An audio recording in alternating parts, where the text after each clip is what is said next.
আমি এই মুহূর্তে বাংলাদেশ এম্বাসির সামনে আছি ভিয়েতনামে। তো ভিয়েতনামে তো আমাদের অনেক সমস্যা হচ্ছে, কি বলবার সে কথা। তাই এখানে অনেক বাঙালি আমরা একসাথে আসছিলাম, অনেক গ্যাঞ্জাম হচ্ছে ওখানে। তাই ওখান থেকে চলে আসলাম। আমি একটু আড়ালে এক ভাইয়ের কাছে চলে আসলাম, তার নাম হচ্ছে মিজানুর রহমান মিজান। তার কিছু কথা শুনবো আমি। তার কি সমস্যার কথা আমি শুনতে চাই। মিজান ভাই, আপনার সাথে একটু কথা বলতে চাই। আপনি কি এই মুহূর্তে একটু কথা বলতে চান ভাই? ওকে, ঠিক আছে। আচ্ছা, আপনার সমস্যার কথাটা একটু বলুন আমাকে। হ্যালো, আসসালামু আলাইকুম। আমার নাম মিজানুর রহমান খান। আমি গাজীপুর থেকে আসছি, কালিয়াকৈর থানা থেকে।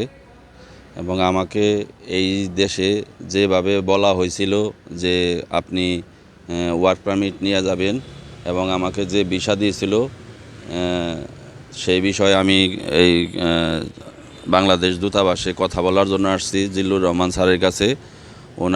ওখানে গেছি, ওখানে বাঙালিদের থাকতে দেয় না।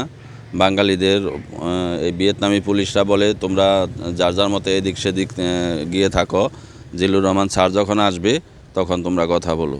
সেজন্য আমি দাঁড়িয়ে আছি, আমাকে তার সাথে কথা বলতে হবে। যেমন আমরা এই দেশে আমাদের যে দালাল, সে দালালের নাম হলো খুকন। তার বাড়ি আমতলা, আমতলা তার অফিস। তো সে আমাদেরকে বলেছে যে আপনার $450 বেসিক স্যালারি আর ওভার টাইম আছে 4 ঘন্টা, সব মিলিয়ে আপনি 60 থেকে 65 হাজার টাকা স্যালারি পাবেন। খাবার আপনার নিজের, থাকা কোম্পানির, আর 2 বছরের ওয়ার্ক পারমিট করে দেব কোম্পানি।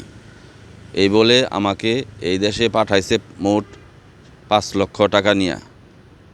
তারপরে আমাকে ঢাকার যে এজেন্ট, যে দালাল, মেন দালাল, তার নাম হলো পিয়াস। সেই পিয়াসের কাছে আমাকে হ্যান্ডওভার করে দিছে। সেই পিয়াস আমাকে এই ভিয়েতনামে পাঠাইছে এবং পিয়াস আমাকে $600 টাকা নিয়ে $600 আমাকে দিছে।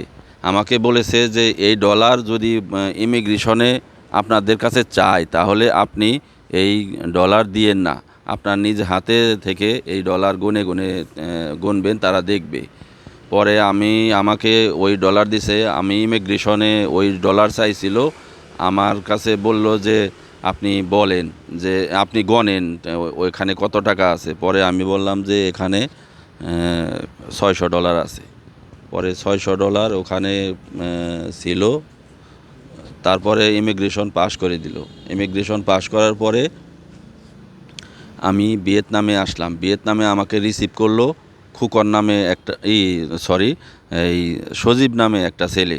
তার বাড়ি হলো ফেনী। সে এখানকার রিসিভার। সে এখানে রিসিভ করে বিভিন্ন ফ্যাক্টরিতে কাজে দিয়ে দেয়, এটা হলো তার কাজ। তারপরে সে যখন রিসিভ করলো, তার হাতে আমি $600 দিলাম। $600 সে আমার কাছ থেকে নিয়ে বলল যে এই $600 তো জাল ডলার, এগুলা তো কোনো কাজে লাগবে না। তখন আমাকে বলল সে যে এগুলা জাল ডলার, এগুলা কোনো কাজে লাগবে না। পরে আমি খুকনের কাছে ফোন দিলাম, আমাকে যে পাঠাইছে, যে আপনি তো আমারে জাল ডলার দিয়ে দিছেন। উনি বলল যে আমি তো আপনারে জাল ডলার দেই নাই, জাল ডলার খুকন পিয়াস আপনাকে দিছে। পিয়াস হলো মেন এজেন্ট। আমি বললাম যে জাল ডলার তাহলে আমাকে দিলেন কেন? এই কথা বললাম। উনি বলল যে আমি কিছু জানি না, পিয়াস ভাই জাল ডলারের বিজনেস করে। এই কথা বলে সে কেটে দিল।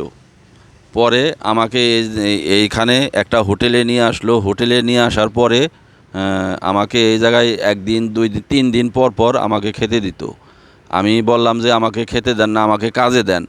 পরে বলল না, আপনার কোনো কাজ নাই, আপনার $600 জাল ডলার দিছেন, আপনি এই জাল ডলার নিয়ে আইসা আপনি অপরাধ করছেন। তখন আমাকে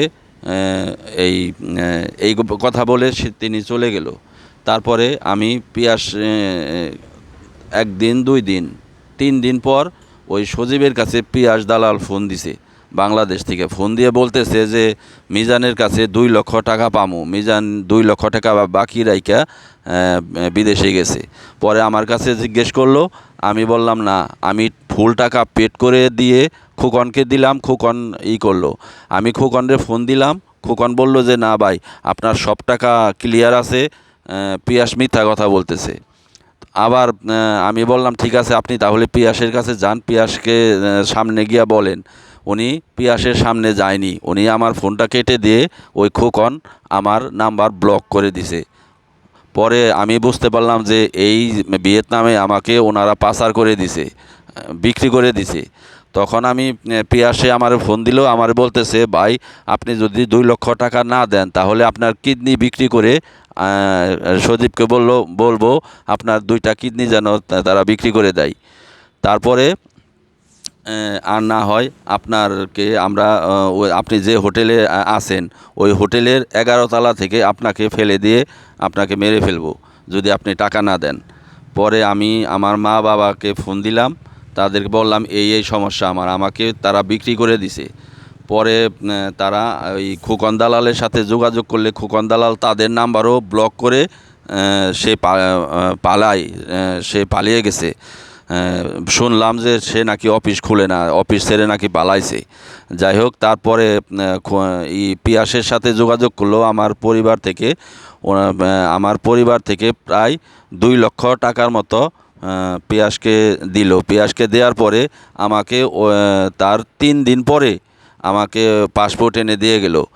এবং আমি খোকনকে ফোন পিয়াসকে ফোন দিলাম যে আমার তো পাসপোর্ট আইনা দিছে, আপনি বললেন যে 2 লক্ষ টাকা দিলে পাসপোর্ট আপনার ওয়ার্ক পারমিট 2 বছরের কইরা দিব, আর আপনার জন্য কাজ রেডি আছে জুতার কোম্পানি এবং ফার্নিচার কোম্পানিতে।